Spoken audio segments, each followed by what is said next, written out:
సహోదరులారా, దేవుని ప్రియబిడ్డలారా, మీ అందరికీ దేవుని పవిత్ర నామమున శుభాకాంక్షలు పలుకుతూ ఈ పవిత్ర వాక్య పరిచర్యకు, దైవారాధనకు మేము ఆహ్వానిస్తూ ఉన్నాను. మీ శత్రువులను ప్రేమింపుడు.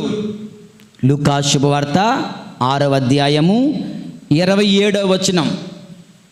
మేము ద్వేషించే వారికి మేలు చేయుడు, మేము శపించే వారిని దీవింపుడు, మేము బాధించే వారి కొరకై ప్రార్థింపుడు. ఈ మాటలు, ఈ బోధనలు, ఈ పిలుపు, ప్రభు యేసు పిలుపు మానవ స్వభావానికి విరుద్ధంగా ఉన్నాయి. అవునా కదా? The human nature is something else, but the teachings of our Lord are demanding something more, something else. The human nature, మానవ స్వభావం ఎటువంటిది? ఇట్స్ రెబెలియస్, అనగా దెబ్బకు దెబ్బ, అవునా, కంటికి కన్ను, పంటికి పన్ను, కాలుకి కాలు, చెయ్యికి చెయ్యి, ప్రాణానికి ప్రాణం, అంతే. అది మన యొక్క మానవ స్వభావం. నన్ను బాధ పెట్టినవాడు బాధపడాలి, అవునా? నన్ను ఏడిపించినవాడు ఏడవాలి, నన్ను గాయపరిచినవాడు గాయపడాలి, నన్ను అవమానించినవాడు అవమానింపబడాలి, నన్ను మోసగించినవాడే మోసపోవాలి, నాకు ద్రోహం చేసినవాడు అంతు కావాలి, అంతం కావాలి, నా శత్రువు నాశనం కావాలి. ఇవన్నీ ఏంటి? యేసుప్రభు బోధనలు కాదు, మన మానవ స్వభావం చెప్పే విషయాలు, కోరే విషయాలు, ఆలోచించే ఆలోచనలు. దేవుని యందు ప్రియులారా, కొన్ని ఉదాహరణలు చూద్దాం. మన యొక్క day two days human experiences, మానవ జీవిత అనుభవాలు నేర్పుతున్న కొన్ని ఉదాహరణలు. ఏంటంటే, అలాగున్నావు, చక్కగా నువ్వు ప్రార్థన చేసుకుంటుంటే ఒక పెద్ద దోమ వచ్చి గట్టిగా కుట్టేసింది నిన్ను. ఓకే, అప్పుడు ఏంటి నీ ఫీలింగ్? అమ్మా దోమ వెళ్ళిపో అమ్మా, కుట్టకమ్మా, తప్పమ్మా అంటావా? నీ అంతు చూస్తా అని కొడతావు, అది ఎగిరిపోయింది. అలాగంటావు, ఇలాగంటావు, ఇలాగంటావు. అది చాలా తెలివైంది, దొరకదు. అది దొరక్కపోతే, దానిని నువ్వు చంపలేకపోతే ఈ నొప్పి ఇంకా ఎక్కువైపోద్ది. మిస్ అయింది అని, అవునా? పొరపాటున అది కుట్టింది, ఒక దెబ్బలో చచ్చింది. అప్పుడేంటి? అమ్మయ్యా, నొప్పి అనేది తగ్గిపోయిందా? కానీ ఎక్కడో నన్ను కుట్టావు కనుక, నన్ను బాధ పెట్టావు కనుక సావు, చచ్చి తీరాలి. ఇది ద హ్యూమన్ నేచర్. దేవుని యందు ప్రియులారా, ఈనాడు 2వ పట్టణంలో చూస్తున్నాం. ఆదాము పాపము యొక్క ఫలితాలు ఇవన్నీ కూడా. ఆదాము పాపము, ఆ బలహీనత మనందరిలో ఉంటూ ఉంది. అవునా కాదా? ఎవడు కూడా పోనీలే దోమ వెళ్ళిపో అంటాడా? అంట. 2వ ఉదాహరణ, ఒక తేలు కుట్టింది నిన్ను, తేలు కుట్టింది. పోనీలే కుట్టింది, దాని పనాన్ని పోతా ఊరుకుంటావా? ఇల్లంతా పీకి పందిరేసి అది ఎక్కడుందో కనిపెట్టి దానిని చంపుతావు, చంపి తీరుతావు. చెప్పు అయితే చెప్పు, చీపురు అయితే చీపురి, ఏముంటే అది కొట్టి చంపేస్తాం. ఎందుకని? ఇది ఇంకొకరిని కుట్టకూడదు అన్న ఐడియాలజీ ఏమి ఉండదు అక్కడ. నన్ను కుట్టింది, నేను చంపాలి. ఏమో ఇంకొకరిని కూడా కుట్టకూడదు అన్నది కరెక్టే, అదొక 10% 20% ఉంటే, నన్ను కుట్టావు కనుక, నన్ను బాధ పెట్టావు కనుక, నన్ను ఏడిపించావు కనుక నువ్వు చావాలి. ఇదేంటిది? ఇది ద హ్యూమన్ నేచర్, మానవ స్వభావం. దేవుని యందు ప్రియులారా, అంత పెద్దవాళ్ళ దాకా ఎందుకు? ఇది ఎక్కడ మొదలవుతుంది అంటే, చిన్నప్పటి నుంచే, తల్లి గర్భంలో ఉన్నప్పటి నుంచే. అదిగో ఒక పిల్లవాడు ఒక పిల్లవాడు అప్పుడప్పుడే బుడి అడుగులు వేస్తున్నాడు. ఆడికి సరిగ్గా నడ్డం రాదు కనుక టపుకు పడతా ఉంటాడు. అవునా? చూడండి, బాగా గమనించండి. పిల్లవాడు వాడికి వాడే పరిగెట్టి వెళ్ళి దబ్బని పడిపోయాడు అనుకో, మనం చూడకుండా బుర్ర పక్క తిప్పేసుకో, ఆడికి నొప్పెట్టదు, అస్సలు నొప్పెట్టదు, తుడుచుకొని వచ్చేస్తాడు. నువ్వు అయ్యయ్యో అన్నావు అనుకో, బేరని ఏడుస్తాడు. అవునా? ఓకే. అలాగే ఒక పిల్లవాడు నడుస్తూ ద్వారబంధాన్ని తన్నుకొని పడిపోయాడు. కూర్చొని ఏడుతా ఉన్నాడు. రే ఏడవకరా, పోనీలేరా, దెబ్బేమీ తగలలేదు, నువ్వు ఎన్ని కథలు చెప్పు, ఎన్ని బుద్ధులు చెప్పు, ఆడ విండ. ఒక కర్ర తీసుకొని, ఎవడమ్మా నిన్ను కొట్టాడు? ఎవడు కొట్టాడట?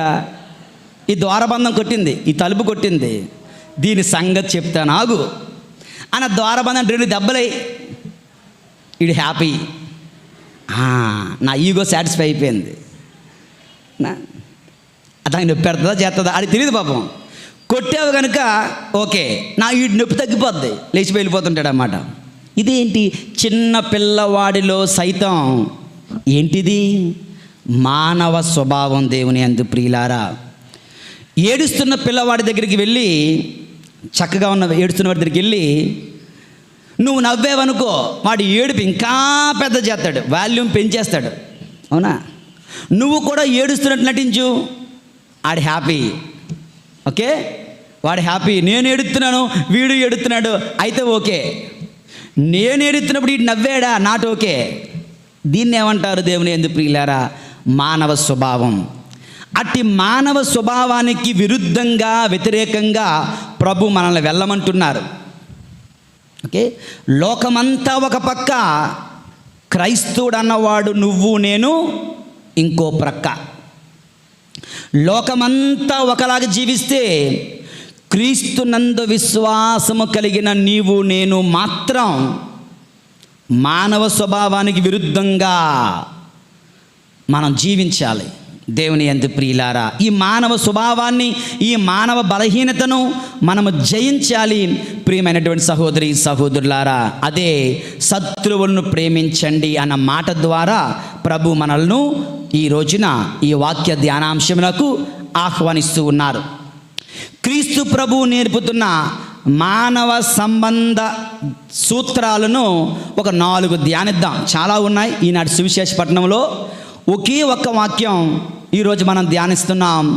ఆ ఒక్క వాక్యంలో ప్రభు మనకిస్తున్న 4 మానవ జీవిత సంబంధ సూత్రాలను మనము నేర్చుకుందాం. దేవుని యందు ప్రియమైన సహోదరి సహోదరులారా, అది మన ధ్యానాంశము. లూకా శుభవార్త 6వ అధ్యాయము 27వ వచనం. నా తర్వాత చెప్పండి అందరూ. మీ శత్రువును ప్రేమింపుడు, మిమ్ము ద్వేషించు వారికి మేలు చేయుడు, మిమ్ము శపించు వారిని ఆశీర్వదింపుడు, మిమ్ము బాధించు వారికై ప్రార్థింపుడు. ఓకే, ఈ 4 విషయాలు దేవుని యందు ప్రియమైన సహోదరి సహోదరులారా, ఈ 4 మానవ జీవిత సంబంధ సూత్రాలు, the formulas, the principles of human relations according to Jesus Christ. యేసు ప్రభు నిర్ణయిస్తున్న, నేర్పుతున్న మనిషి సంబంధ బాంధవ్యాలు ఎలాగుండాలి. మొట్టమొదటిది లవ్, ప్రేమ. ఎటువంటి ప్రేమ? దేవుని యందు ప్రియమైన సహోదరి సహోదరులారా,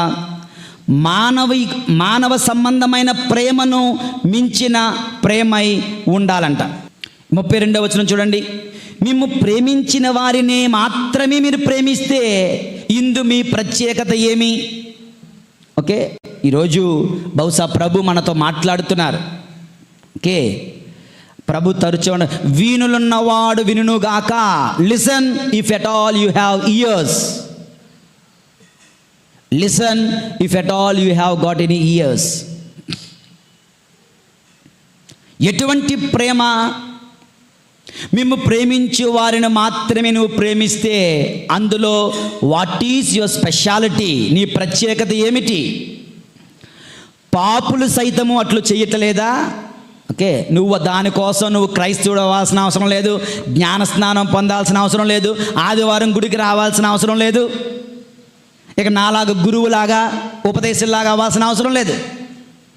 ఎందుకంటే ఎనీబడి ఇన్ ద వరల్డ్ ఎవడైనా ఈ లోకంలో తనను ప్రేమించిన వాడిని ప్రేమిస్తాడు కదా. 2, ఉపకారికి మాత్రమే ప్రత్యుపకారము చేసిన ఎడల అందు మీ ప్రత్యేకత ఏమిటి? నువ్వు నాకు చేశావు, నేను నీకు చేశాను, అంతే. అది నువ్వు నేను చేయాల్సిన అవసరం లేదు. ఎవ్రీబడి డస్, ప్రతి ఒక్కడు చేసే పనే. అందులో క్రైస్తవుడిగా మన స్పెషాలిటీ ఏంటి? ఏమీ ఉండదు. ఇవ్వగలిగే వానికి తిరిగి ఇస్తే అందులో what is your speciality? Nothing special. కనుక క్రైస్తవులమైన మనం మన ప్రేమ ఇదంటారు కదా, అంతకు మించి ఉండాలి. ఓకే, అంతకు మించి ఉండాలి. ఎలాగా?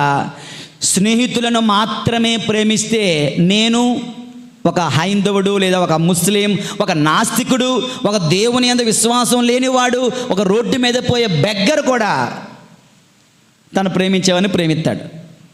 బట్ ఐఎమ్ ఏ క్రిస్టియన్, నేను క్రైస్తవుడను. ఐఎమ్ ఏ ప్రీస్ట్, నేను గురువుని. I'm a catechist, I'm a religious nun, I'm bishop, I'm something. Then what is the speciality?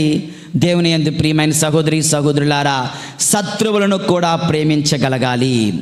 క్రైస్తవులమైన మనం అందరినీ ప్రేమించగలగాలి, శత్రువులు కూడా అందులో ఉండాలి.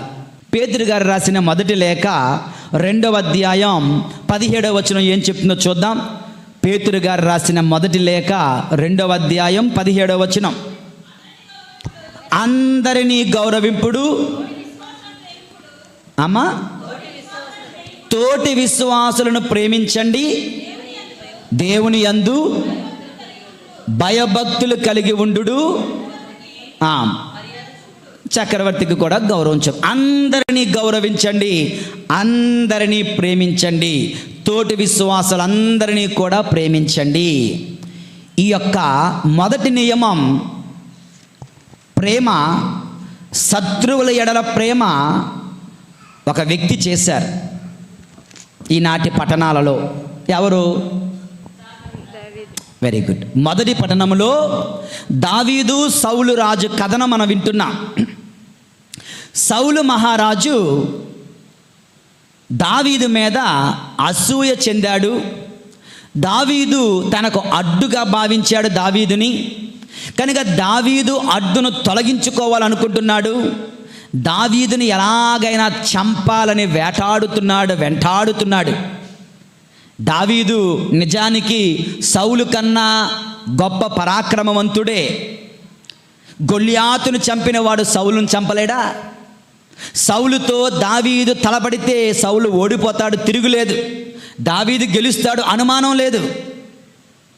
అయితే తిరగబడక, యుద్ధానికి కాలు దువ్వక సౌలు అన్యాయముగా తరుముతుంటే అన్యాయంగానే పారిపోతున్నాడే కానీ ఆయన తిరగబడడం లేదు. ఒకానొక ప్రాంతానికి వెళ్ళాడు. అక్కడ దావీదు కొండపై ఉన్నాడు. ఆ కొండ గుహలోనికి సౌలు మహారాజు వెళ్ళాడు ఆ రోజు రాత్రి విశ్రమించడానికి. మధ్యరాత్రిలో దావీదు, అతని స్నేహితుడు, మిత్రుడు ఇద్దరు కిందకు వచ్చారు. ఆ మిత్రుడు అంటున్నాడు, దావీదు, మంచి అవకాశం అయ్యా, దేవుని వాక్యం చెప్తుంది కదా, నీ శత్రువులను నీ చేతికి అప్పగించేదను. ఆ వాక్యం నెరవేరింది. నీ శత్రువైన సౌలును దేవుడు నీ చేతికి అప్పగించాడు. ఇదిగో బల్లెం, ఒకే ఒక్క పోటు కదా. ఈరోజు మొదటి పట్టణం చదివారు కదా, ఒకే ఒక్క పోటు, మరొక పోటు అవసరం లేదు. గుచ్చావా భూమిలో ఉండిపోతాడు. గుండెల్లో నుంచి ఆ బాకు దూసుకొని భూమిలోకి వెళ్ళిపోవాలి. ఒక్క దెబ్బతో నీ శత్రువు అంతమైపోతాడు. రా, పగ తీర్చుకో. దావీదు అంటాడు, దేవుని అభిషిక్తుని మీద నేను చేసుకుందునా? నో, అలా చెయ్యను అంటూ సౌలు రాజుగారి యొక్క ఖడ్గము, వస్త్రాన్ని కోసి పట్టుకుని వెళ్తున్నాడు. ఉదయాన్నే సౌలుని పిలుస్తాడు. సౌలు బయటికి వస్తాడు గుహలో నుంచి. అయ్యా సౌలు మహారాజా, నువ్వు నన్ను ద్వేషిస్తున్నా, నేను నిన్ను ప్రేమిస్తున్నాను నిరూపించమంటావా? రాత్రి ఏం జరిగిందో తెలుసా? నిన్ను కాపు కాయాల్సిన నీ సైనికులందరూ మత్తుగా నిద్రపోతుంటే, దేవుడు నిన్ను నాకు అప్పలంగా అప్పగిస్తే, నేను మాత్రం నీ మీద కత్తి దుయ్యలేదు. నీకు డౌట్గా ఉంటే ఏది నీ కత్తి, ఏది నీ డాలు, ఏది నీ వస్త్రాన్ని కోస్తున్నది ఎవరు కోసారు? నీ వస్త్రాన్ని కోసిన వాడిని నీ పేకను కొయ్యలేనా? నీ కత్తిని దొంగలించిన వాడు నీ గుండెలో కత్తి దించలేనా?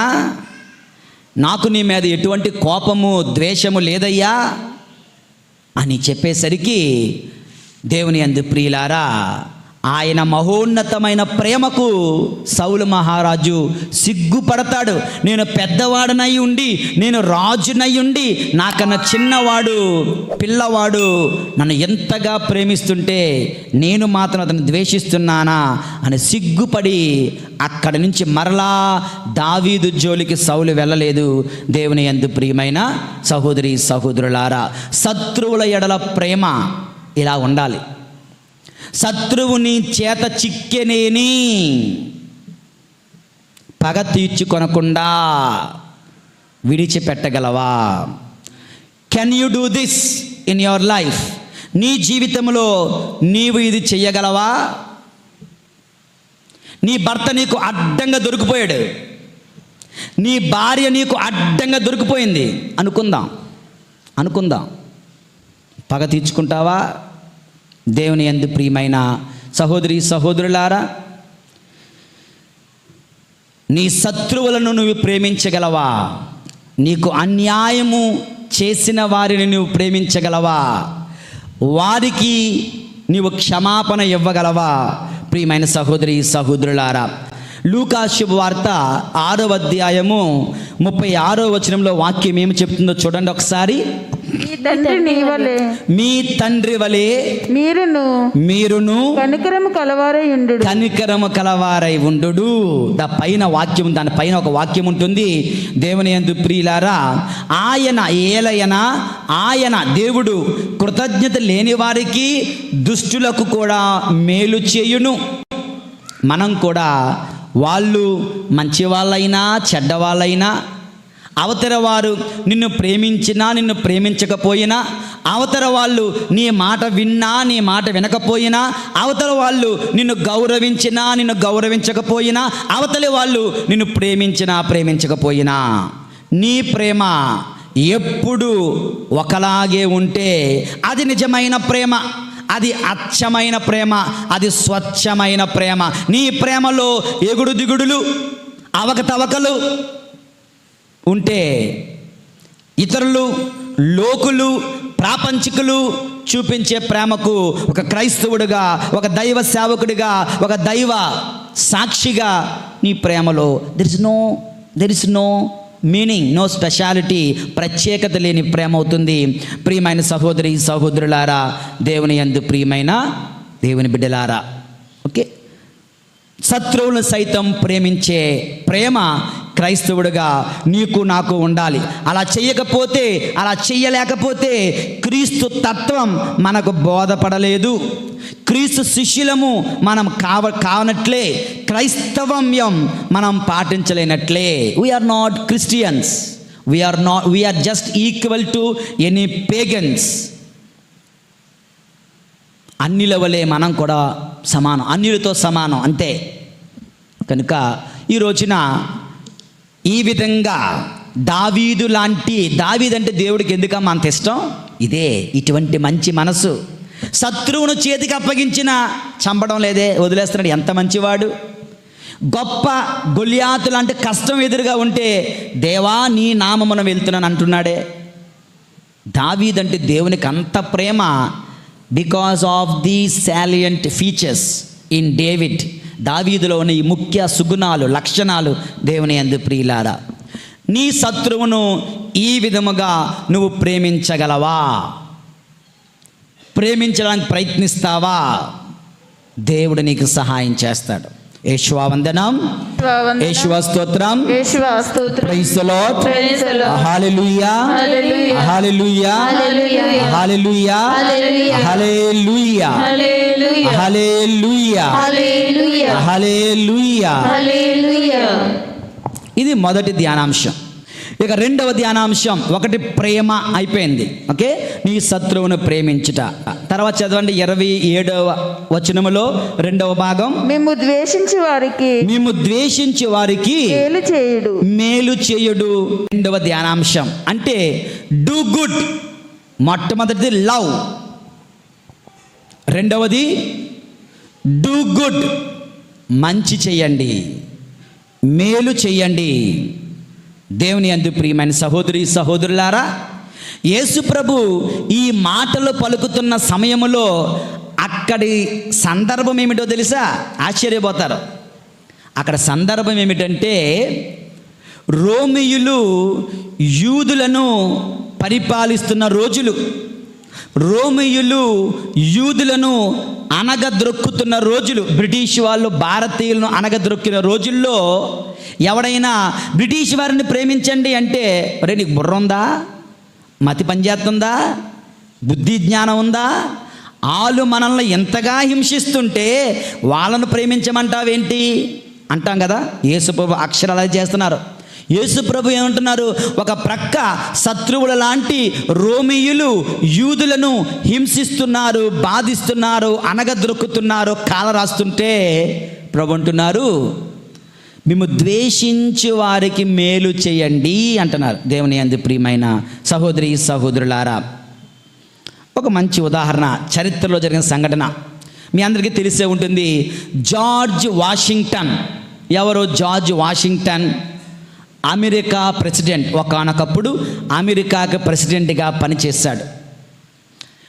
ఈ జార్జ్ వాషింగ్టన్, పీటర్ మిల్లర్ అనే ఇద్దరు చిన్నప్పటి నుంచి స్కూల్లో కలిసి చదువుకున్నారు.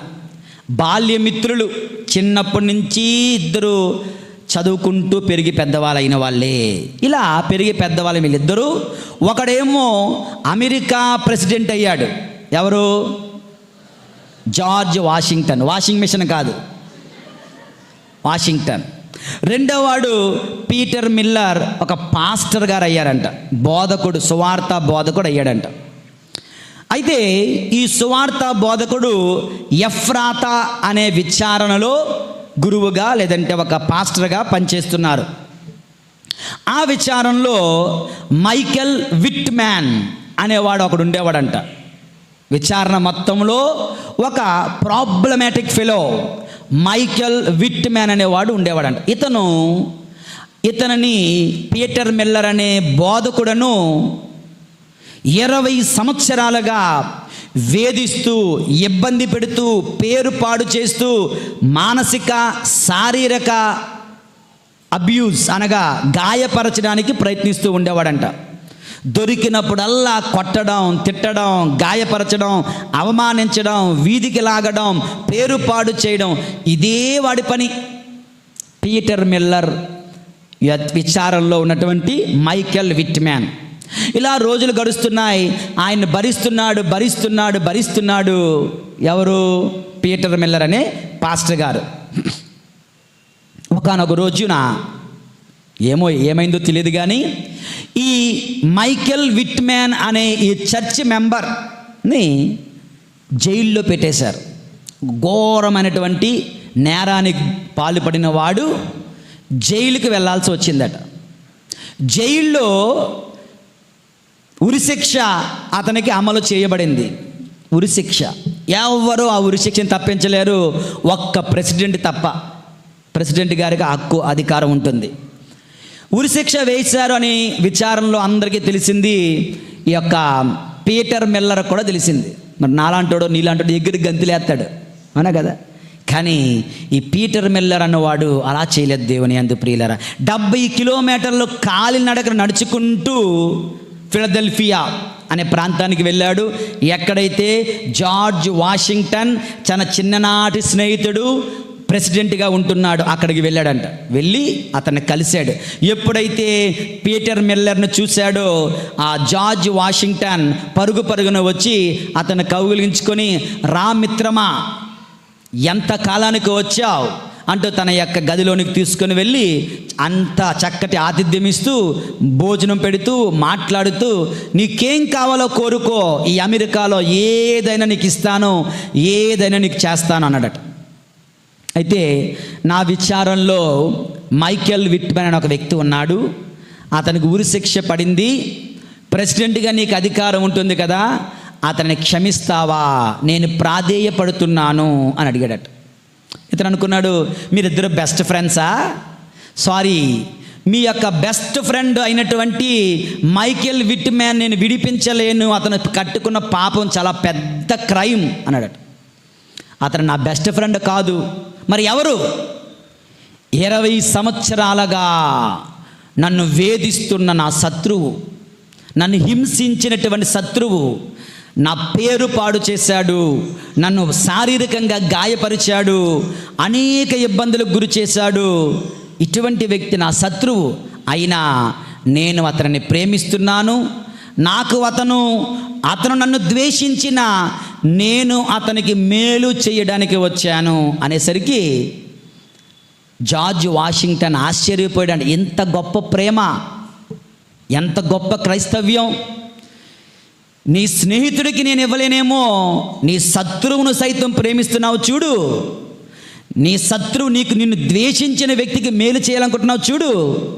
తప్పకుండా నా అధికారాన్ని ఉపయోగించి అతనిని విడిచిపెడతాము, అతని శిక్షను రద్దు చేస్తాను, అప్పటికైనా అతని జీవితం మారుతుంది తప్పకుండా అంటూ వెంటనే ఆ యొక్క మరణ శిక్షను, ఉరి శిక్షను క్యాన్సిల్ చేశాడంట. దేవుని యందు ప్రియులారా, దగ్గరుండి మైకేల్ విట్మెన్ని ఈ యొక్క పీటర్ మిల్లర్ అనే పాస్టర్ గారు చెయ్యి పట్టుకొని దగ్గరుండి విచారణకు తీసుకుని వెళ్ళి తన ఇంట్లో దించాడంట.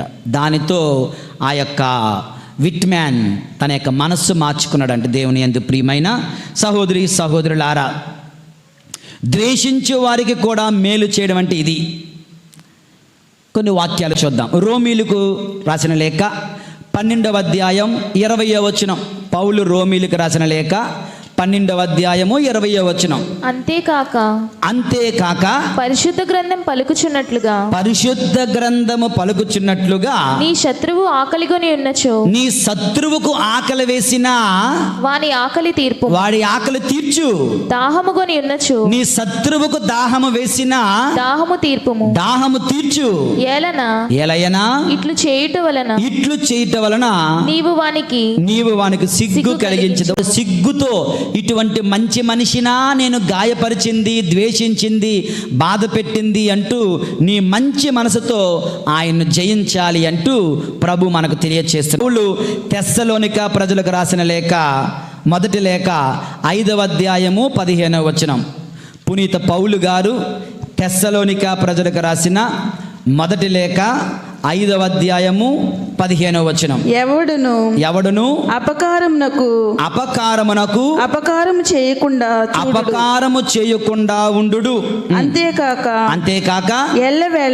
ఎల్లవేళలా ఒకరికొకరు ఉపకారము చేసుకొనుటయు అందరికీ తోడ్పడుటయు మీ ధ్యేయముగా ఉంచుకొనుడు. సరా, నువ్వు నా మాట వినలేదు గనుక, నువ్వు నేను చెప్పింది చేయలేదు గనుక ఇక నీకు నాకు సంబంధం లేదు పో. ఇది మన మానవ స్వభావం. కానీ క్రైస్తవ స్వభావం ఎలా ఉండాలంట? ఎవడు కూడా నువ్వు నాకు అపకారం చేశావు కనుక నేను నీకు అపకారం చేస్తానని చెప్పొద్దు, అలా చెయ్యొద్దు. ఎల్లవేళలా ఒకరికి ఒకరు ఉపకారం చేసుకొనుటయే, అందరికీ తోడ్పడుటయే మీ ధ్యేయము.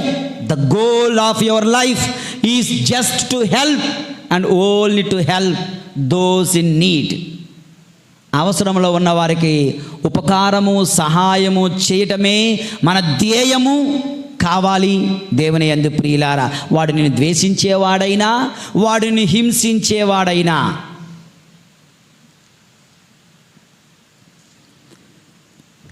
అర్థమవుతుందా? చేస్తామా? చేయగలమా? ప్రయత్నిద్దాం దేవుని యందు ప్రియులారా. సామెతలు గ్రంథము 25-21 వచనంలో ప్రభు ఏం చెప్తున్నారు చూద్దాం. సామెతల గ్రంథము 25-21. నీ శత్రువు ఆకలి కొని ఉన్నచో అతనికి భోజనము పెట్టుము, దప్పిక కొని ఉన్నచో దాహము ఇమ్ము. అట్లు చేసినచో నీవు అతనిని అవమానమున ముంచుదువు, ప్రభు నిన్ను బహూకరించును. దేవుని యందు ప్రియులారా, మరి దేవుని యందు ప్రియులారా, మీరు ఎప్పుడైనా ఇలా పీటర్ మిల్లర్ లాగా, ఆ పాస్టర్ గారిలాగా ఎంత అన్యాయం చేసినా, ఎంత ద్వేషించినా, ఎంత బాధించినా అటువంటి శత్రువుకు కూడా మేలు చెయ్యాలి, మంచి చెయ్యాలి అన్నటువంటి ఆలోచన మనం కలిగి ఉంటున్నామా? దేవుని యందు ప్రియమైన సహోదరి సహోదరులారా, ఎప్పుడో ఒక చిన్న కథ చెప్పాను, మీకు గుర్తుందో లేదో. ఓకే, ఒకానొక రాజుగారు ఉన్నారంట. ఆ రాజుగారికి ఒక కూతురు, పెళ్లి చేయకుండానే చనిపోయాడు తండ్రి. కనుక ఒక పండితుడు, రాజుగారి స్నేహితుడు, చాలా తెలివైన వాడు దగ్గర ఉండి ఆమెకు పెళ్లి చేసి పంపించాడు. ఆమె అత్తగారింటికి వెళ్ళింది. అత్తగారింట్లో జీవిస్తూ ఉంది. ఓ 2-3 సంవత్సరాల తర్వాత, 1 సంవత్సరం తర్వాత ఈమె కష్టపడి ఈ పండితుడి దగ్గరికి, తండ్రి సమానుడు, మహాజ్ఞాని అని తండ్రి దగ్గరికి వచ్చిందంట. ఏమని? ఎలాగున్నావమ్మా అంటే, నా జీవితం ఏం బాగలేదండి. ఏమైంది? నా ఇంటిలో, నా అత్తగారింటిలో అనేకమైన కష్టాలు పడుతున్నాను. ఏంటి ఆ కష్టాలు అంటే, మా అత్తగారు నన్ను హింసిస్తున్నారు, మా అత్తగారు నన్ను ద్వేషిస్తున్నారు, మా అత్తగారు సూటిపోటి మాటలతో మాటి మాటికి నేను బాధిస్తూనే ఉన్నారు. మరి ఏం చేయాలనుకుంటున్నావు? ఆమెను చంపేద్దాం అనుకుంటున్నాను. ఓకే, ఆమెను చంపేద్దాం అనుకుంటున్నాను. ఆవిడ చచ్చిపోతే నేను హ్యాపీ అవుతాను. మీరు ఏం చేస్తారో నాకు తెలీదు, అర్జెంటుగా మీరు మీ తెలివి పాండిత్యం ఉపయోగించి నాకు మందు ఇవ్వండి, విషయం ఇవ్వండి, వెళ్ళి ఆవిడికి పెట్టి చంపేస్తానన్నారు. అప్పుడు నాకు కష్టం పోతుంది, ఇది మీరు చెయ్యాలంతే అన్నారు. మంచి కోపం మీద ఉంది కదా, కోపంతో ఉన్నప్పుడు ఏం చెప్పకూడదు, ఎక్కదు, ఏమీ ఎక్కదు. కోపం తగ్గిన తర్వాత చెప్తే కొంచెం అర్థమవుతుంది. కోపంలో మాట్లాడకుండా ఉంటే మంచిది, ఇంత గొడవ అంత అయిపోద్ది.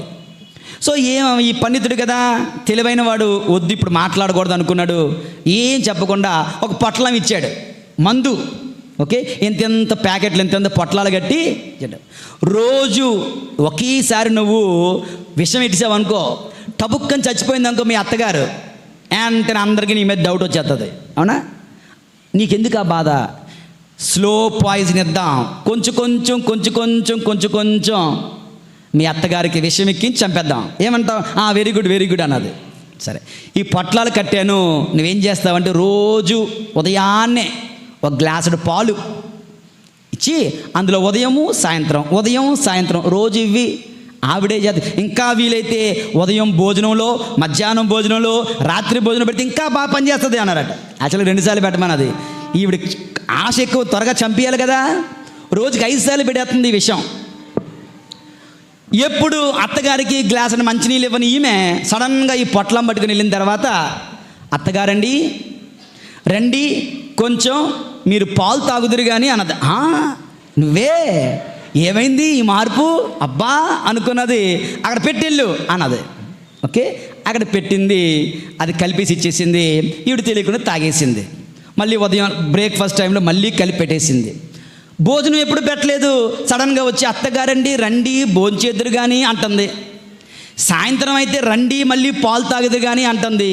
ఇలా రోజు పాలు, భోజనాలు, దగ్గరుండి సేవలు చేసి చూస్తున్నాం. తింటుంటే ఏమన్నా ముఖంలో రంగు మారుతుందా, నురకక్కుంటుందో, ముక్కులోంచి రక్తం వచ్చి చూద్దాం, ఏమీ రావడం లేదు.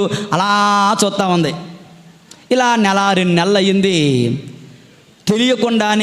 ఆమెకు తెలియకుండానే వారిద్దరి మధ్యన మాటలు ఏర్పడ్డాయి, సంభాషణ ఏర్పడింది. మాటలు పంచుకోవడం, మనసులు కలవడం మొదలయ్యింది. ఈమె కూడా నా కోడలేం చెడ్డపిల్ల కాదు, చక్కగా చూసుకుంటుంది నా గురించి, నాకు ఉదయాన్నే పాలు, నాకు తెలియదు విషయాన్ని లోపల ఉదయాన్నే పాలిస్తుంది, ఇలా తాగినా లేదో మళ్ళీ టిఫిన్ పెడుతుంది, ఇలా తిన్నానో లేదో మళ్ళీ మధ్యాహ్నం భోజనం పిలుస్తుంది, దగ్గరుండి వడ్డిస్తుంది, తిన్నంత వరకు ఉంటుంది.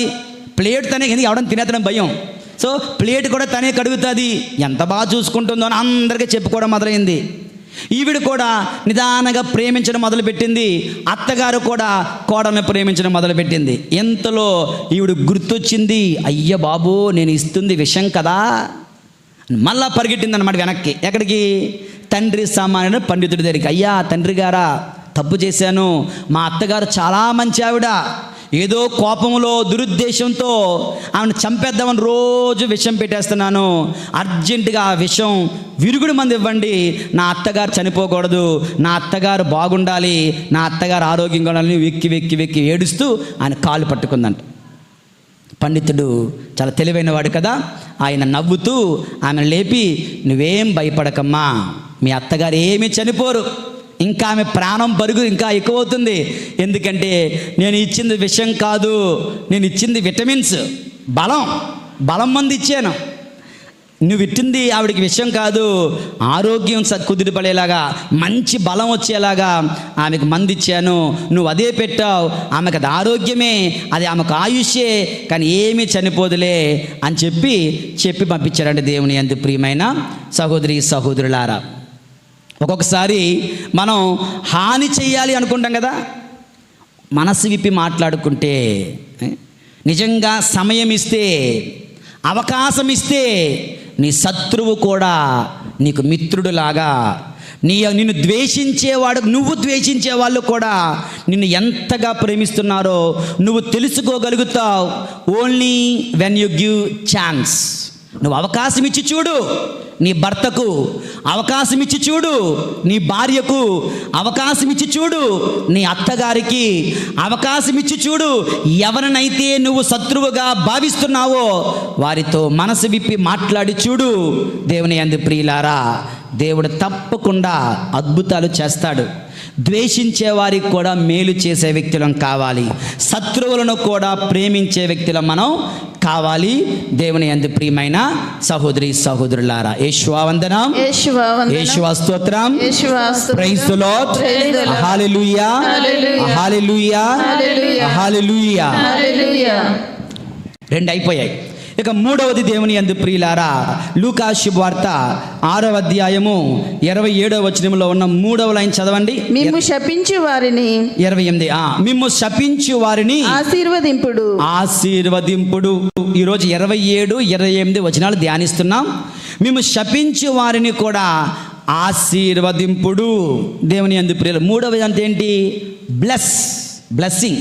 మొదటిది లవ్, 2వది డూ గుడ్, 3వది బ్లెస్. మేము శపించే వారిని ఆశీర్వదింపుడు. మనకు హాని చేసిన వారిని శపిస్తూ ఉంటాం. It's our human tendency, right? We need to go beyond such human tendency. ఈ మధ్యనే నేను ఒక స్టేటస్ పెట్టాను. ఒక 2 ముసలమ్మలో అంతరించిపోతున్న కళ. 2 ముసలమ్మలో, ఇద్దరికి 90 ఉంటాయి, ఇద్దరికి 90 ఉంటాయి. ఇద్దరు కర్ర పట్టుకునే ఉన్నారు, ఇద్దరు నసరినాలు. ఈవిడు అంటుంది, ఆవిడు అంటుంది. ఓకే, నువ్వు నాశనం అయిపో, నీ కాళ్ళు ఇరిపో, నీ చేతులు ఇరిపో, ఆల్రెడీ సగం ఇరిపోయి ఉన్నాయి. అలాగే ఆవిడ అనేస్తుంది అన్నమాట. ఇప్పుడు ఈ మధ్య నాకు కనిపించడం లేదు పెద్దగా, thanks be to God. Okay, దేవుని యందు ప్రియులారా, మన గ్రామాల్లోనికి వెళ్తే మనకి శాపనార్థాలు బోలు సుప్రభాతాల తెల్లవారినే. ముఖ్యంగా ఆ రోజుల్లో మున్సిపల్ వాటర్ ఇంటింటికి వచ్చేది కాదు, వీధి మొత్తానికి ఒకే మున్సిపల్ ట్యాప్ ఉండేది, అవునా? అక్కడికి బిందులు పట్టుకొని, లేదంటే బావి దగ్గరికి వెళ్ళినప్పుడు, మున్సిపల్ వాటర్కి వెళ్ళినప్పుడు నాది ముందు బింది అన్నప్పుడు ఉంటాయి. ఓకే, దేవుని యందు సుప్రభాతాలు, లిటనీ ఆఫ్ కర్సెస్. ఓకే, శాపనార్థాల చిట్ట, పెద్ద చిట్ట, చాలా కొత్తగా, వింతగా, విచిత్రంగా. ఇటువంటి మాటలు కూడా తెలుగు భాషలో ఉన్నాయా అనిపిస్తుంది అనమాట. మీకు తెలిసిలే, మీరే వారాటం చేయొద్దు, మనం వాడిన వాళ్ళమే ఉంటాం. ఓకే, దేవుని యందు ప్రియులారా, మనకు హాని చేసిన వారిని శపించడం కదా మనం చేస్తూ ఉంటాం కదా. మరి as a true believer in Christ, క్రీస్తునందు జీవించే వ్యక్తిగా శపించే వారిని సైతము ఆశీర్వదించే మనసు నీదై ఉండాలి. ఇతరులను నాశనం అయిపోవాలి అని కోరుకోవడం క్రైస్తవ్యం కాదు. ఒకవేళ కోపములో, తడబాటులో, ముక్కోపంతో పొరపాటున ఆశించిన మానవ బలహీనత కనుక you need to bless them. మరలా వాళ్ళను నువ్వు దీవించే వ్యక్తివు కావాలి. ఇందులో మనకు గొప్ప ఉదాహరణ మనకి పునీత 2వ జాన్ పాల్ పాపు గారు ఇస్తున్నారు. ఆయనను మొహమ్మద్ ఆలీ అగ్కా అనేవాడు తుపాకీతో కాల్చేస్తాడు. తుపాకీతో కాల్చేస్తే అది సరాసరి వచ్చి వీపులో దూసుకుపోతుంది, వీపులో గుచ్చుకుంటుంది. ఆల్మోస్ట్ చనిపోవలసిన వ్యక్తి దేవుడి కృప వలన ఆయన కోలుకున్నాడు. అది 1983 డిసెంబర్ 27వ తారీఖు. ఆ రోజున ఈయన రోమ్ నగరంలో ఉన్న జైలుకు వెళ్తాడు. ఎందుకు పోపు గారు జైలుకి వెళ్తున్నారు అని అందరూ ఆశ్చర్యపోతే, ఆ జైల్లోనికి వెళ్ళి, ఆ చెరసాలలోనికి వెళ్ళి మొహమ్మద్ ఆలీ అగ్కా అనే వ్యక్తితో 20 నిమిషాల పాటు ఎవరిని దగ్గర రానివ్వకుండా మాట్లాడుతూ ఉన్నాడు పరిశుద్ధ పాపు గారు. అతన్ని క్షమించారు, అతనిని ప్రేమించారు, అతనిని కౌగిలించుకున్నారు. చిట్ట చివరిగా తన యొక్క పరిశుద్ధ పాపు గారి ఆశీర్వాదం ఆ యొక్క హంతకుడికి, శత్రువుకి, చంపాలనుకున్న వాడికి దీవెనలు వసగి ఆయన తిరిగి వెనక్కి వస్తూ ఉన్నాడు. దేవుని యందు ప్రియులారా, ఎంత గొప్ప విశ్వాసం, ఎంత గొప్ప క్రైస్తవత్వం, ఎంత గొప్ప ఆదర్శం పునీత పరిశుద్ధ పాపు గారు 2వ జాన్ పాల్ పాపు గారు ఇస్తున్నారు. మనం ఒక వ్యక్తిని పాపు గారు అన్నామంటే అది ఊరకనే కాదు. ఆయన విశ్వాసములో, పుణ్యములో, ప్రార్థనలో మనందరినీ ఎంతో మించినటువంటి వ్యక్తి, గొప్ప ఆదర్శాన్ని ఇచ్చే వ్యక్తి. ఆయన ఆ రోజు చేసిన ఆ పనికి ప్రపంచమే శిరస్సు వంచి ఆయనకు నమస్కరించింది, జోహార్లు చేసింది, కొట్టింది దేవుని యందు, జేజేలు కొట్టింది దేవుని యందు. ప్రియులారా, ఎంత గొప్ప ఆదర్శం! శత్రువును సైతం దీవించగలగడం మనం చేయగలమా? నిన్ను శపించే వారికి దీవెనలు వసగలవా? నీ నాశనం కోరుకునేవాడు జీవితం బాగుండాలి అని కోరుకోగలిగితే మనంత గొప్పవాళ్ళు విశ్వాసములో, క్రైస్తవత్వం ఇంకొకరు ఉండరు. దేవుని యందు ప్రియులారా, అటువంటి ప్రయాసకులం, అటువంటి క్రైస్తవులం నువ్వు నేను కావాలి. దేవుని యందు ప్రియులారా, రోమీలకు రాసిన లేఖ 12వ అధ్యాయము 14వ వచనం చదువుదాం. రోమీలకు రాయబడిన లేఖ 12వ అధ్యాయం 14వ వచనం చదవమ్మా. మేము హింసించు వారిని దీవింపుడు, వారిని శపింపకుండా దీవింపుడు. ఏ కోడలైనా అత్తగారిని ఇలా దీవించిందా? చేయొద్దండి, నేను మా అత్తగారిని దీవించానని చెప్పడానికి ఉండరు అక్కడ. ఏ కోడలైనా అత్తగారిని ఈ విధంగా దీవించిందా? అత్తగారు కోడల్ని, ఉదాహరణ చెప్తున్నాను. పోనీ మన యొక్క చుట్టాల్లో, బంధువుల్లో ఎంతమంది మనల్ని ద్వేషించడం లేదు, మనల్ని శపించడం లేదు, మన నాశనాన్ని కోరుకోవడం లేదు. Shall we try? ఒకసారి వాళ్ళని దీవిద్దామా? మనసులో వాళ్ళకి మంచి జరగాలి, వాళ్ళు బాగుండాలి, వాళ్ళ జీవితాలు బాగుండాలి, వాళ్ళ పాపం పోవాలి అన్నటువంటి ఆశ మనలో ఉండాలి. దేవుని యందు ప్రియులారా, పేతురు గారు రాసిన మొదటి లేఖ 3వ అధ్యాయము 9వ వచనంలో ప్రభు ఏమంటున్నాడు చూద్దాం. కీడుకు కీడు, దోషణకు దోషణ చేయకుడు, అందుకు మారుగా ఆశీర్వదింపుడు. ఎలయనా దేవుడు మేము పిలిచినప్పుడు మీకు వసగిన వాగ్దానం ఆశీర్వచనమే కదా. ఇందాక కన్నా నేను ముస్లాంలు ఇద్దరును తెలుసుకుంటున్నారు, పంపిస్తాను అందరికి కావాలంటే వాట్సాప్లో. ఓకే, తెగ తిట్టేసుకుంటారు. నువ్వు నన్ను శపిస్తే నేను నిన్ను శపిస్తా. అవునా? కీడుకు కీడు, దోషణకు దోషణ మీరు చేయొద్దు. దోషణకు మారుగా, కీడుకు మారుగా ఆశీర్వాదం పలకండి. ఎవరిలాగా? పునీత 2వ జాన్ పాల్ పాపు గారిలాగా. సామెతల గ్రంథము 15వ అధ్యాయం 1వ వచనం చదువుదాం. సామెతల గ్రంథము 15వ అధ్యాయము 1వ వచనం. మృదువుగా మాట్లాడినచో కోపము చల్లారును. కటువుగా పలికినచో ఆగ్రహము హెచ్చును.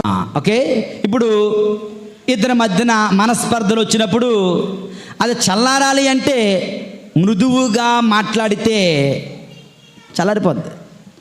మళ్ళా అక్కడికి వచ్చి కఠినంగా మాట్లాడితే లేని కోపం వచ్చి పడుతుంది. మృదువుగా మాట్లాడినచో కోపము చల్లారును, కటువుగా పలికినచో ఆగ్రహము ఎచ్చును. మీ కోపం ఎక్కువ, మా కోపం ఎక్కువే, నువ్వు కఠినంగా మాట్లాడితే అదైందా? Okay, every action has got a reaction. కనుక ప్రభు అంటున్నారు, దేవుని యందు మృదువుగా మాట్లాడిస్తే ఎటువంటి కోపమైనా చల్లారే అవకాశం ఉంటుంది. కనుక కీడుకు కీడు, దూషణకు దూషణ చేయకుండా ఆశీర్వాదం పలకండి అని ప్రభు ఈ రోజున మనల్ని ఆహ్వానిస్తున్నారు. 3 అంశాలు ధ్యానించాం. Love, do good, bless. శత్రువును ప్రేమించండి, ద్వేషించు వారికి మేలు చేయండి, శపించు వారిని ఆశీర్వదించండి. ఇక ఆఖరిగా 4వది దేవుని యందు ప్రియులారా ప్రే. ఓకే, లూకా శుభవార్త మిమ్ము బాధించు వారికై 6వ అధ్యాయం 28వ వచనం 2వ వాక్యం. మిమ్ము బాధించు వారికై ప్రార్థింపుడు. ఎవరి కోసం ప్రార్థన చేయాలంట? నా పిల్ల, నా పిల్లోడు, నా కొడుకు, నా కూతురు, నా భర్త, నా భార్య, ఇదేనా ప్రార్థన? వీళ్ళ కోసమేనా ప్రార్థన? ప్రభు అంటున్నారు, మిమ్ము ఎవరైతే బాధ పెడుతున్నారో వారి కోసం ప్రార్థన. నేను గుళ్ళో వాళ్ళ కోసం ప్రార్థన చేస్తాను, బయటకు వచ్చి వాళ్ళతో కయ్యం ఆడతాను కదా. గుళ్ళో ప్రార్థన చేస్తామంట, బయటకు వచ్చి కయ్యం ఆడతామంట. ఏం లాభం? మనల్ని బాధ పెట్టే వారి కోసం ప్రార్థన చేయాలి. దేవుని యందు ప్రియులారా, బాధించే వారి కొరకు ప్రార్థించాలి, హింసించే వారి కొరకు ప్రార్థన చేయాలి, తప్పుగా ప్రవర్తించే వారి కొరకు ప్రార్థన చేయాలి. తరచుగా మన చుట్టూ ఉన్నవారే మనల్ని బాగా బాధ పెడుతూ ఉంటారు, మనల్ని అవమానిస్తూ ఉంటారు, మన పేరు చెడగొడుతూ ఉంటారు, మనల్ని కించపరుస్తూ ఉంటారు, సూదుల లాంటి సూటుపోటి మాటలతో గాయపరుస్తూ ఉంటారు. అలాంటి సమయాల్లో ఏం చేయాలి? బాధించే వారిని క్షమించమని దేవునికి మొరపెట్టాలి. ప్రభువా, వాళ్ళని క్షమించండి. 2, బాధించే వారికి నీకు మధ్య సఖ్యత, సమాధానం కలగాలని ప్రార్థన చేయండి. ప్రభువా, ఈ గొడవలు, ఈ తగాదాలు, ఈ తగువులు సద్దు మనగాలి ప్రభువా. సమాధానం కొరకు, సఖ్యత కొరకు ప్రార్థించాలి. మొదటిది, దేవుడు వాళ్ళని క్షమించాలి. 2వది, మీరిద్దరి మధ్య సఖ్యత చేకూరాలి. 3వది, వారు రక్షింపబడాలి. వారు, నువ్వు కూడా రక్షింపబడాలి అని ప్రార్థన చేయాలి. దేవుని యందు ప్రియులారా, 2 ఉదాహరణలు మనం చూద్దాం. లూకా శుభవార్త 23వ అధ్యాయము 34వ వచనం. అప్పుడు యేసు, తండ్రి, వీరు చేయునదేమో వీరు ఎరుగరు, వీరిని క్షమించండి. యేసు ప్రభు ప్రార్థన చేస్తున్న, తండ్రి, వీరేమి చేస్తున్నారో వీరికి తెలియదు, వీరిని క్షమించండి, వీరిని కూడా రక్షించండి అని ప్రభు అయిన యేసు సిలువలో వేలాడుతూ తన బట్టలు పంచుకుంటున్న వారిని, తనను చూసి నవ్వుతున్న వారిని, తన చంపుతున్న వారిని ఆయన, వారి కొరకు ఆయన ప్రార్థిస్తున్నాడు. దేవుని యందు ప్రియులారా, అంతకన్నా గొప్ప ఉదాహరణ, అటువంటి ఉదాహరణ అపోస్తుల కార్యములు 7వ అధ్యాయము 60వ వచనం. అపోస్తుల కార్యములు 7వ అధ్యాయము 60వ వచనం. ఆపై మోకరిల్లి బిగ్గరగా, ప్రభు, ఈ పాపము వీరిపై మోపకము అని పలికి మరణించెను. ఎవరంట? స్టెఫాను అనే వ్యక్తిని అందరూ రాళ్లతో కొట్టి చంపుతూ ఉన్నారు. ఆయన ఏం చేస్తున్నాడు? ప్రభువా, ఈ పాపాన్ని వాళ్ళపై మోపకండి తండ్రి అంటూ ఎవరైతే అతనిని బాధిస్తున్నారో, చంపేస్తున్నారో వాళ్ళ కొరకు ఆయన ప్రార్థించాడు. దేవుని యందు ప్రియమైన సహోదరి సహోదరులారా, ఓకే, 4 విషయాలు దేవుని యందు ప్రియులారా. మొట్టమొదటిది లవ్. శత్రువులను కూడా దావీదు వలె. 2, డూ గుడ్, ద్వేషించు వారికి మేలు చేయండి, పీటర్ మిల్లర్ అనే పాస్టర్ గారి వలె. 3వది బ్లెస్, ఎవరిని? మేము శపించే వారిని ఆశీర్వదించండి, 2వ జాన్ పాల్ పాపు గారి వలె. 4వది pray for your own enemies, ఎవరైతే నిన్ను హింసిస్తున్నారో బాధిస్తున్నారో వాళ్ళ కోసం ప్రార్థన చేయండి, యేసు ప్రభు సిలువలో వేలాడుతూ చేసినట్లుగా, స్టెఫనును రాళ్లతో కొట్టి చంపేస్తున్నప్పుడు వాళ్ళు ప్రార్థన చేసినట్లుగా. అయిపోయింది. And the last one, who are our enemies, మన శత్రువులు ఎవరు? మన శత్రువులు ఎవరు? బైబిల్ ఏం చెప్తుంది చూద్దామా? మత్తయి సువార్త 10వ అధ్యాయము 36వ వచనం. మత్తయి సువార్త 10వ అధ్యాయం 36వ వచనం. తన కుటుంబమే, తన కుటుంబము వారే శత్రువులు శత్రువులగుదురు. మత్తయి సువార్త 10వ అధ్యాయము 36వ వచనం. దేవుని తన కుటుంబము వారే తనకు శత్రువులు అగుదురు. ఎవరంట మన శత్రువులు? మన కుటుంబం వారే. గట్టి చెప్పండి, ఎవరు మన శత్రువులు? మన కుటుంబం వారే. అదేంటి, మన కుటుంబం వారిని మనం ప్రేమిస్తాం కదా, అవునా? కానీ తరచుగా తన కుటుంబము వారే తనకు శత్రువులు అవుతారని ప్రభు చెప్తున్నారు. అది నిజం. Sometimes our own family members are our dead enemies. నీ భర్త నీ శత్రువు కాదా? అవ్వకుండా ఉంటే సంతోషం. నీ భార్య నీకు శత్రువు అవుతుందేమో. నీ తల్లిదండ్రులే నీకు శత్రువులు అవుతున్నారా? నీ పిల్లలు నీకు శత్రువులు అవుతున్నారా? మన శత్రువులు బహుశా మన ఇంటిలోనే, మన పక్కనే ఉండొచ్చేమో. వాళ్ళకు ఈ 4 చేయండి. వాళ్ళని ప్రేమించండి, వాళ్ళకు మేలు చేయండి, వాళ్ళను ఆశీర్వదించండి, వాళ్ళ కొరకు ప్రార్థించండి. 2వది ఇంకా ఎవరు? Our own siblings and cousins. Okay, cousins, అన్నదమ్ములు. ఓకే, చిన్నాన్న పెదనాన్నలు శత్రువులుగా మారుతారు. చిన్నత్తలు పెద్దత్తలు శత్రువులుగా మారతారు. ఆంటీలు అంకుల్స్ శత్రువులుగా మారతారు. మామయ్యలు వాళ్ళు శత్రువులుగా మారతారు. అవునా కదా? గమనించండి, మీరు శత్రువులు ఎక్కడి నుంచో రారు. దేవుడు అంతటా ఉండలేడని తల్లిని సృష్టించాడంట. తల్లిని సృష్టించాడు ఎందుకు? దేవుడు ప్రతి ఇంటిలోనే ఉండలేక ప్రతి ఇంటిలోనే అమ్మను పెట్టాడు. అమ్మలో దేవుని చూసుకుంటాం, తల్లిదండ్రుల్లో దేవుని చూసుకుంటాం. పిశాచి ఏం చేసిందంట? పిశాచి నేను అంతటా ఉండలేను కనుక భార్యను సృష్టించిందంట. ఓకే, కొంతమంది పీడించి పిప్పు తినేస్తుంటారా? మరి మిగతా పిశాచాలు మేము ఉండాలి కదా, అయితే మీరు చుట్టాల బంధువులు అయిపోయింది పొండి అన్నదంట. బంధువులే రాబంధువులు అవుతారు. ఒక్కొక్కసారి బంధువులే రాబంధువులు అవుతారు. బంధువులే మన శత్రువులుగా మారుతున్నప్పుడు వాళ్ళను ప్రేమించండి, వాళ్లకు మంచి చేయండి, వాళ్ళను దీవించండి, వాళ్ళ కొరకు ప్రార్థించండి. ఓకే, సమ్టైమ్స్ ఇంకా మన శత్రువులు ఎవరు? మన బెస్ట్ ఫ్రెండ్స్, దోస్తు మేరా దోస్త్ అనుకున్న వాళ్ళే కత్తి పట్టుకొని నేను చంపేస్తాను కూర్చుంటారు. మన బెస్ట్ ఫ్రెండ్స్ మన శత్రువులు అయిపోవచ్చు.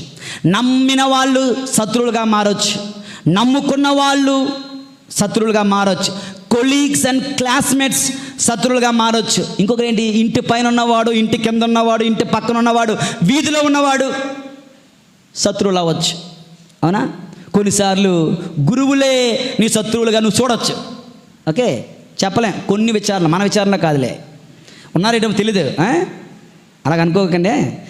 కొంతమందికి గురువుల్ని శత్రువుల్లా, అమ్మగారిని శత్రువుల్లా చూసేవాళ్ళు ఉంటారు. కొంతమంది స్ట్రేంజర్స్, ఆ కొట్టోడు అంటే నాకు ఇష్టం లేదు, ఆ బస్సులో డ్రైవర్ అంటే నాకు ఇష్టం ఉండదు అనా అనుకుంటా. చూడండి, ఇలా మన శత్రువులు మన చుట్టూ ఉండొచ్చు గాక, ఎవరైనా కావచ్చు గాక. ఈ రోజున దేవుని సంతకు అర్పణలు తీసుకొని వస్తున్నాం కదా, నీ అరటిపళ్ళు అవి ఇవి కన్నా యు బ్రింగ్ మీ శత్రువులను ప్రభువు చెంతకు తీసుకొని రండి. దేవుని యందు ప్రియుల, దేవుని కల్పిద్దాం, వాళ్ళను ప్రేమిద్దాం, వాళ్ళకు మేలు చేద్దాం, వాళ్ళకి మేలు కోరుకుందాం, వాళ్ళని ఆశీర్వదిద్దాం, వాళ్లకు నీకు మధ్య సఖ్యత కలగాలని ప్రభుని సమాధానము శాంతి కొరకు ప్రార్థిద్దాం. ఇలా జీవిస్తూ మన క్రైస్తవ జీవితాన్ని మనం జీవించాలి. ప్రభునికి నిజమైన సాక్షులుగా బిడ్డలు కావాలి. ప్రభు మనలను దీవింతురుగాక. పితా పుత్ర పరిశుద్ధాత్మ నామమున ఆమేన్.